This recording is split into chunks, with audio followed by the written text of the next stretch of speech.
अब जो घड़ी रहो साथ चरने, होए रहियो तुम रेणु समान।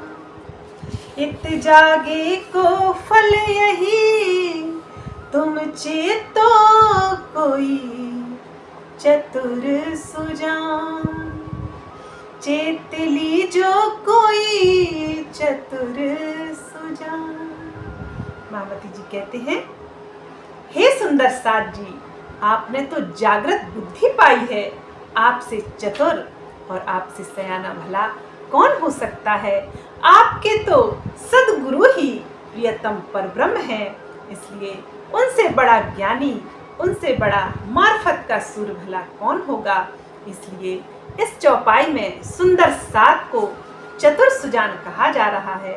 और वे कहती हैं, हे मेरे ब्रह्म मोमिनों, हे मेरी ब्रह्म सृष्टियों, तुम नहीं चेतोगे तो फिर कौन चेतेगा, और इस समय नहीं चेतोगे तो फिर कब चेतोगे, क्योंकि कल तो कभी आने वाला ही नहीं है।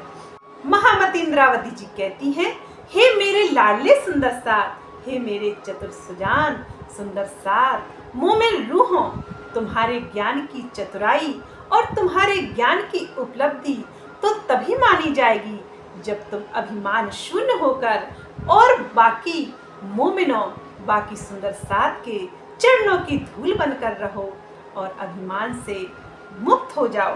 वे कहते हैं कि अभिमान से मुक्त होकर ही विनम्रता की गहनतम स्थिति तक पहुंचने का प्रयास करना चाहिए।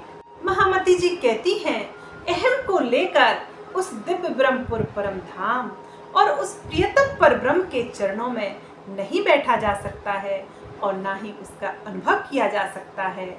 श्री मुखवाणी में कहा जाता है, मारिया कहया काड़िया कहया और कहया जुदा, यही मैं खुदी टले तो बस बाकी रहे खुदा, बस बाकी रहे खुदा।